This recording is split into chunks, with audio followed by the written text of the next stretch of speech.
नाज़रीन inside hub उत्ते तुहानू सारिਆਂ ਨੂੰ ਵੈਲਕਮ ਕਰਦਾ ਵਾਂ। मैं ਤੁਹਾਡਾ ਆਪਣਾ ਤਲਹਾ ਸਿਆਲ। ਅੱਜ ਅਸੀਂ ਗੱਲ ਕਰਾਂਗੇ ਰਿਆਸਤ ਦੀ ਇਬਤਦਾ ਦੇ ਬਾਰੇ, ਥੋੜੀ ਜਿਹੀ ਬੇਸਿਕ ਇਨਫੋਰਮੇਸ਼ਨ ਦੇ ਬਾਰੇ। ਰਿਆਸਤ ਉਹ ਨਿਜ਼ਾਮ ਹੈ ਜੋ ਇਨਸਾਨ ਆਪਣੇ ਲਈ ਖੁਦ ਬਣਾਉਂਦਾ ਵੇ ਅਮਨ ਤੇ ਇਨਸਾਫ ਵਾਸਤੇ। ਨਾਜ਼ਰੀਨ ਪਹਿਲਾਂ ਜਿਹੜਾ ਇਨਸਾਨ ਹੁੰਦਾ ਵੇ ਉਹ ਖਾਨਦਾਨ ਵਿੱਚ ਰਹਿੰਦਾ ਵੇ, ਖਾਨਦਾਨ ਤੋਂ ਫਿਰ ਕਬੀਲੇ ਬਣਦੇ ਨੇ, ਫਿਰ ਕਬੀਲਿਆਂ 'ਚ ਸਰਦਾਰੀਆਂ ਹੁੰਦੀਆਂ ਨੇ, ਸਰਦਾਰੀਆਂ ਤੋਂ ਫਿਰ ਹਕੂਮਤਾਂ ਤੇ ਰਿਆਸਤਾਂ ਬਣਾਈਆਂ ਜਾਂਦੀਆਂ ਨੇ। नाजरीन मुख्तलिफ जेरे नजरिए मौजूद ने रियासत की इब्तदा के बारे में। पहला नजरिया वे इलाही नजरिया।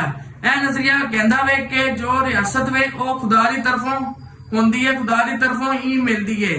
दूसरा नजरिया वे वो वे ताकत का नजरिया। यह नजरिया कहता वे कि रियासत जी है वो जोर जबरदस्ती कायम की जाती है, जुल्म सितम किया जाता वे।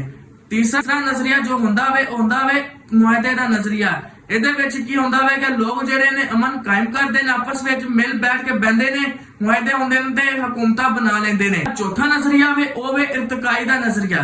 ਇਹਦੇ ਵਿੱਚ ਦੱਸਿਆ ਜਾਂਦਾ ਵੇ ਕਿ ਰਿਆਸਤ ਕਿਵੇਂ ਖਾਨਦਾਨ ਤੋਂ ਕਬੀਲੇ ਬਣੇ, ਕਬੀਲਿਆਂ ਵਿੱਚ ਸਰਦਾਰੀਆਂ ਕਾਇਮ ਹੋਈਆਂ, ਫਿਰ ਹਕੂਮਤਾਂ ਬਣਾਈਆਂ ਗਈਆਂ। ਇਹ ਵੇ ਇਰਤਕਾਈ ਦਾ ਨਜ਼ਰੀਆ।